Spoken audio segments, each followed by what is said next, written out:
Definition of computer. We all know that computer is an essential part of our daily life. But how can we define this amazing machine computer? And when we try to define computer, so we have two types of definition. We can define computer as a machine. And when we define computer as a machine, what we mean that how this machine works. And the second one is as a field of study. When we define computer as a machine, we mean that we ask these two questions, like what type of machine computer is. Like it is mechanical machine, electromechanical machine, electronic machine. What kind of machine is this? We have several kinds of machines out there. Second one is what is the working principle of computer? Working principle means how does computer work? How does it start? What is the basic working principle? What is the science behind its working? And when we see computer as a field of study, we are talking about computer science. Science as a science, the field of study. It means when you take computer science as your course, as a course in universities and colleges and schools, what are you going to study in the subject of computer? So the very first thing you will study is computer hardware. You will know about computer hardware, and then you will know about computer software, how to make computer software, etc. And the theory of computer science, which means the concepts that you have in computer science.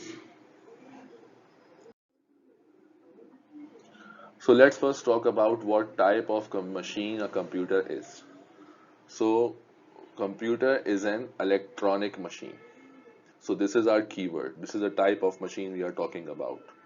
So what does electronic means? So from the name you can see that it contains electro. And what does electro indicate? It runs on electricity. But that is not the complete definition of electronic, that it runs on electricity. Or many other kinds of machines run on electricity. Okay, so the main point about this is that electronic machines are basically made up of semiconductors. What are semiconductors? Now understand this, we have two types of material, conductors and insulators. Conductors are those who can conduct electricity, whereas insulators are those who cannot conduct electricity. So there is a process, a chemical process in which we take conductor and we add some impurities in the conductor. This is called doping. Okay, so we add impurities in the conductor to reduce its conductivity to a level that we can control the flow of current in the conductor, and we call this material as semiconductor.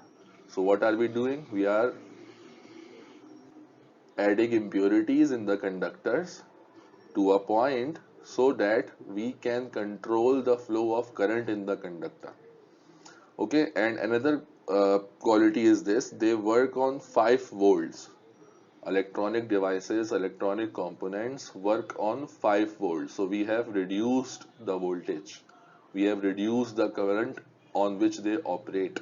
So we have successfully controlled the flow of current in the conductors by creating semiconductors. So they work on 5 volts. Okay, the normal devices, the normal wiring of our homes and offices are, if you are in USA they have 110 volts, and in British colonies, ex-colonies of Britain, and in most of the European states, you have 220 volts. This is the reason that we have adapters in the mobile phone chargers and in the laptop chargers, because those adapters are basically converting the current they are getting from the sockets, which is either 220 volts or 110 volts, and converting it into 5 volts or 18 volts or whatever the rating your device has according to your device. That is why we have this. Okay, so computer is an electronic machine, and electronic means the device is made up of semiconductors and works on 5 volts. So now the second question, what is the working principle of computer? So what is the working principle of computer? The working principle of computer is also called data processing cycle. This is just another name for the working principle of computer. Data processing cycle. And data processing cycle is input. First step is input, processing, output, and the fourth one is storage. The fourth step is not the main one, but it is the part of the cycle nowadays. In all computers, we have storage devices as well. So let's understand this data processing cycle. So what we give in input is data and instruction. Input means to enter something into the computer. So computer takes input from the user, and what does it take in the input? Data and instructions. Means what to do with the data. Instruction means what to do with the data as well. Then computer processes it, and CPU, central processing unit, is responsible for the processing. And after processing, computer gives us output, which is also called information or result, and we can see the output or get the output using output devices. So we have input devices for input, processing devices for processing, and output devices for output. Notice that data and information are opposite of each other according to this definition. Okay, when you are talking about computer, data is something which you are inputting in the computer, which you are entering in the computer, whereas output is something which you are getting from the computer. Okay, so they become opposite here. And of course, we have storage devices for storage. Now, look at this example. This is the simplest example to understand this data processing cycle. It is an example of a calculator, but it is valid here. You have an equation. You have this question: 2 plus 5 equals to 7. We all know this. Okay. Now, in this example, 2 and 5 are basically, they will be called data, and the plus is the instruction, which is indicating what to do with the data. This can be minus, subtraction, multiplication, or division, or any other operator. Okay, so we will input 2, 5 and plus as well, because computer takes input data and instruction both, and computer will calculate 2 plus 5 equals to 7 according to its principles, the binary language, and then it will give us 7, which will be called output. Remember, this is the most simplest explanation, simplest example for data processing cycle, and it is according to calculator, not the computer. Computer is a more complex machine. It does not take single instructions basically. It is capable of executing more than one instructions at a time. Okay, it takes instruction in a form of programs, and in programs we have multiple lines of instructions, and computer can execute those instructions at the same time. So remember this. Okay, computer takes instruction in form of a program, and then those programs, if you have more than one programs, a collection of programs doing one single thing, providing one kind of service, we call it a software. Instruction, set of instruction is called a program, set of program is called software. So as a machine, we can define, how can we define computer? We can define computer like this. A computer is an electronic device that accepts data and instructions in form of programs, in the bracket, as I told you, as input. So in input, computer takes data and programs. Okay, you can say it like that. Processes the data according to given instructions and then do the processing on the data, whatever instruction, according to the instruction, whatever the instructions are, and produce information as output. And what will you get from the computer? Information, which is also called output. Okay. So if you have an exam or something and you have to learn the definition of computer, so this is a okay definition. This is one of the best definition basically that I know, and this is the best definition for computer.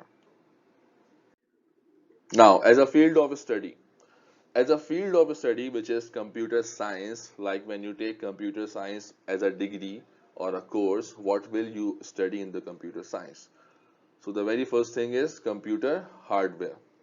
And what will you study in the computer hardware? We are talking about all levels of hardware design, okay, like from the keyboard, mouse, the outer level, and to the innermost level of motherboard, the devices present on the motherboard, the CPU inside, the CPU on the motherboard, and the components inside of the CPU which makes the whole CPU.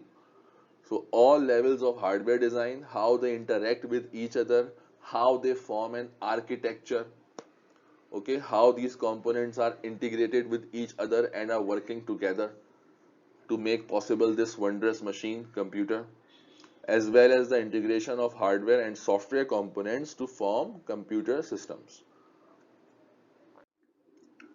And the second thing is computer software.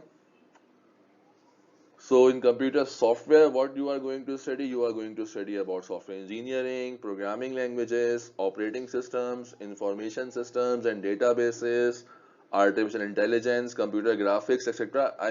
It is about problem solving basically. How to use computers to solve problems that humans encounter in their daily life. Okay, like for example, you are opening a grocery shop. You want to you want your computer to help you in your task at the grocery shop. So what you can do, you can ask some software engineer to develop a software for you that will help you for the billing purposes. Okay, so this is what we are doing in software engineering and computer software field, that we are trying to solve as many problems of our daily life by using this machine of computer. Okay, and the third one was theory of computer science. In theory of computer science, you will study about computational methods, like how computer works, how computer actually calculates, do the calculations inside the CPU, numerical analysis, the theory of computer science, the data structures, how data is stored in the storage devices, how memories and data storage devices actually store data in them, data structures, which is the most efficient way to store data. Okay, how can you structure your data in the storage devices, algorithms, etc. So this is about theory of computer science.